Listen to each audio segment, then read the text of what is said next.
yun, isang magandang gabi sa inyo lahat mga tol. Magandang umaga o magandang tanghali o ano man oras yung panood yung video na ito tol. So update tayo ngayon dito tol sa sitwasyon ko ngayon o sa kalagayan ko ngayon tol. Bali umalis na pala tayo dun sa area kung saan tayo nagpapahinga kanina tol. Gawa ng may mga nakita din tayo mga bandido dumadaan. Kaya mas sinabuti ko na umalis doon sa ating sinambayan at hanap ako ng ibang area o pwesto na pwede ko magpapahinga. Okay. Kaya patuloy ako ngayon sa aking paglalakad at pipilitin nating makalayo. Kaya shoutout po sa inyong lahat mga tol, lalo sa mga silent viewers natin, mga kakuya ba sa video fanatics. So tuloy pa rin tayo tol, no? Kahit medyo alanganin na dahil sobrang gabi na. Kaya tuloy lang tayo tol hanggang sa mai-success natin ang mission na ito. So sobrang basa pala yung suot ko ngayon na jacket at siyempre yung mask natin. Kaya maasa ko na makahanap ako ng pwedeng matambayan o marelaksan nang sa ganun tulay makapagpahinga tayo. So may dala naman tayo ditong duyan at pwede natin itong magamit kung sakaling makahanap tayo ng magandang pwesto o spot. So dito tayo ngayon dadaan, hanap tayo ng area na medyo masukal at tipo tayo. Dahil kanina ay dun sa tinambayan ko may mga bandido na nakadaan. Kaya dali akong tumago at siyempre nag-iingat tayo tol. At kailangan din nating magpalakas. So medyo madilim na talaga yung area tol.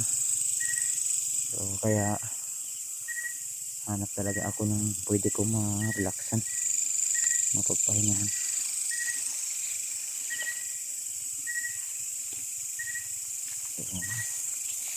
So dala pa rin natin yung itak ko tol na nakuha sa mga bandido.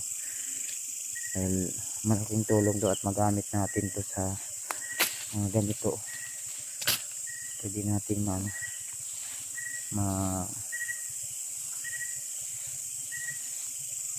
ano dito tol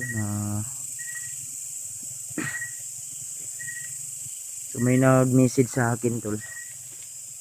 May nag-message sa akin na si Rimart daw ay nakita nila Brad Julius at saka ni Julio. Ang problema ay hindi na sila kilala. Kaya nagtaka ako kung bakit, dahil parang nawala daw sa sarili o nabaliw daw ba. Kaya siguro pag may time ako mamaya ay panoorin ko yung video.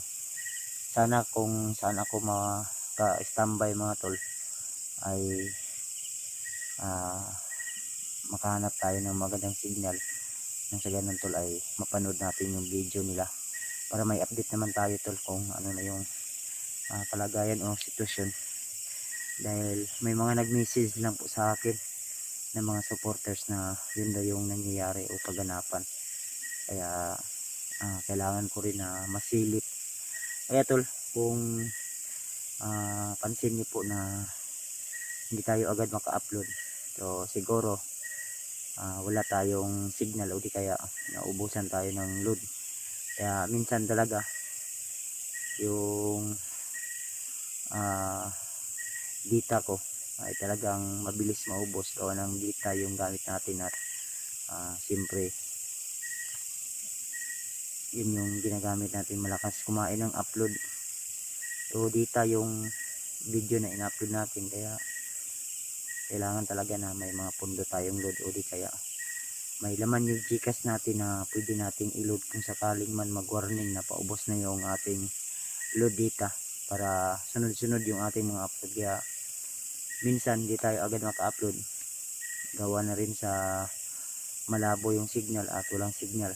Kaya sana intindihan nyo tol, na hindi tayo agad-agad maka-update sa inyo, o hindi tayo agad mag-reply gawa ng medyo delikado talaga yung sitwasyon natin, o critical yung area na ating laging tinatahak. Kaya sana ay walang mga kalaban na madaanan natin ngayon, dahil hindi natin alam at wala tayong ibang puntahan kundi makahanap ng magandang pwesto na pwede nating mapagpalipasan ng gabi. Kaya nag-ano ako ng flashlight tol sa cellphone ko para makita ko yung daan. Well, may binaybay ako dito na daan, na maliit na daan na pwede nating maano to. Sana walang mga bandido na nakaabang dito, o kampo ng mga bandido, dahil ayan, medyo ano to, parang daanan to na medyo matagal nang dinadaanan sa tingin ko lang. Pero sana naman ay may hanap tayo na ano to, area na pwede nating mahirap talaga maglakad pag gabi na to lang.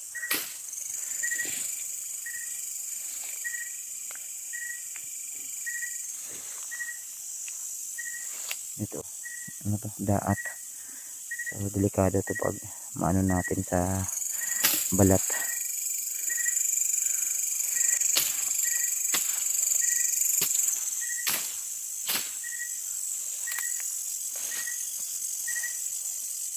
Ano pa tayo ng area, hindi pwede kasi dito tol, hanap tayo ng malaking puno na dyan tayo pwede maka-standby para safety, baka may mga ahas dito. Ika, grabe, masukal dito banda tol.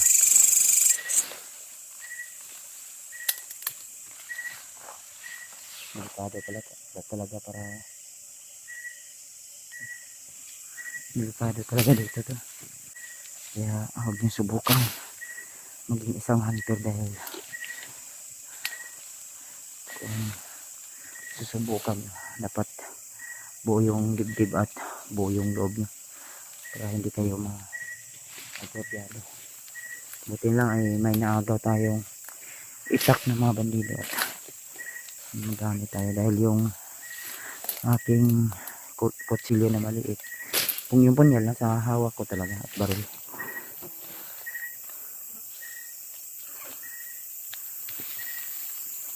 Dito tayo dadaan.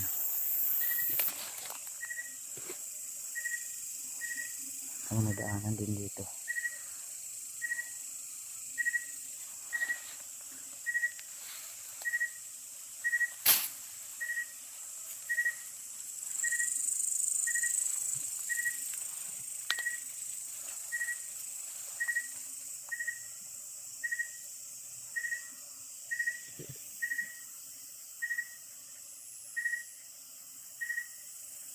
Parang may ilaw sa unahan to.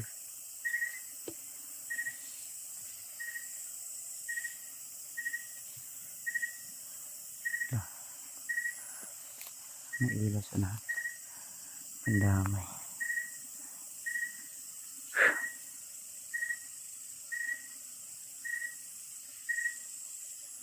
Delikado.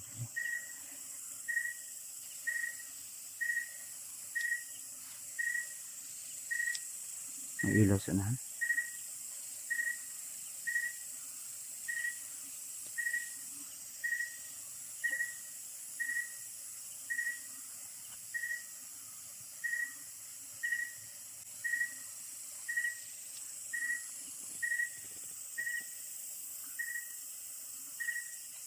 Ikaw. Parang may patrolya to.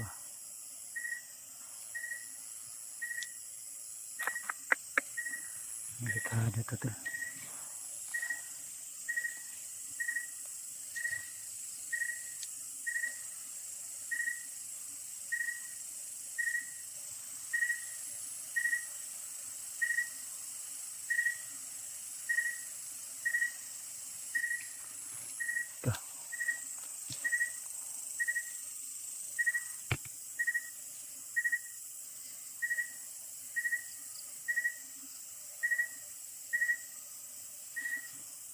Parang bandido to.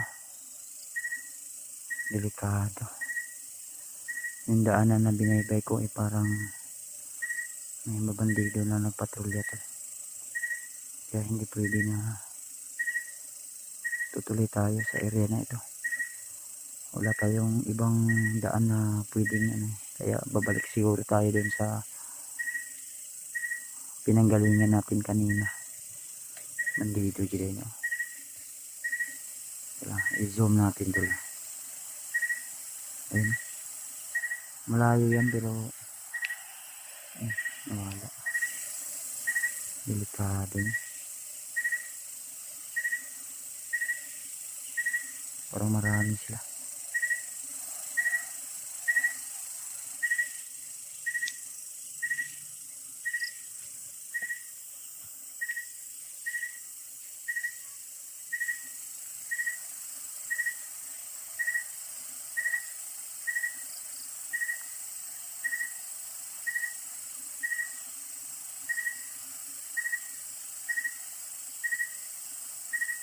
Umakyat pa sa puno yung isa.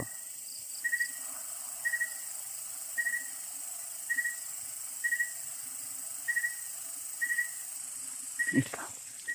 Damay, baka makita tayo.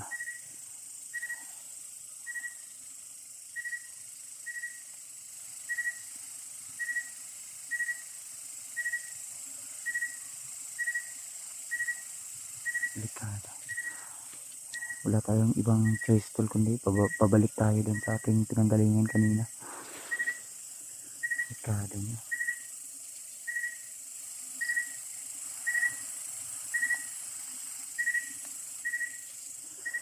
Delikado.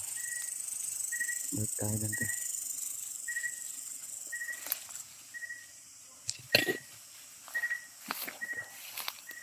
Dami.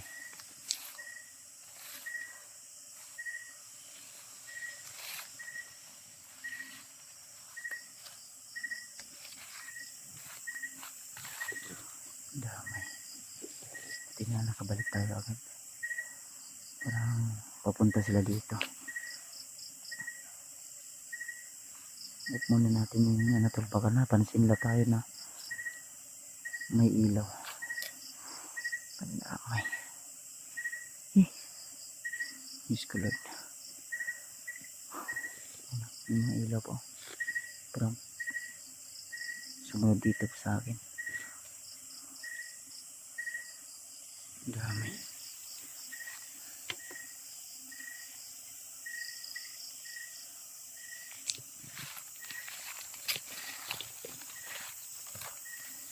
Oh, shit.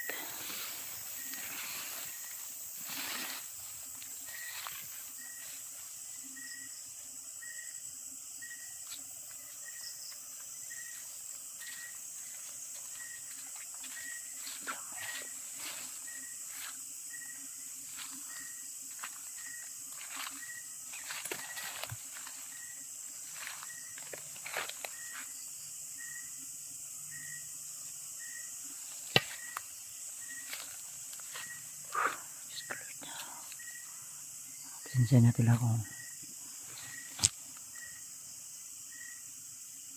pagpasensya nyo na to kung madilim yung ating video. Gawa ng hindi pwede na magpailaw tayo dito banda. Parang sumunod sila sa akin. Baka napansin nila na may nag-ilaw. Kaya yun, kahit malayo na tayo ay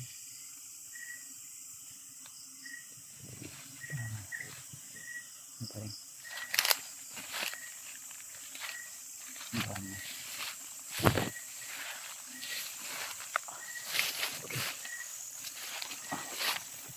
Hirap talaga maglakad pag yan.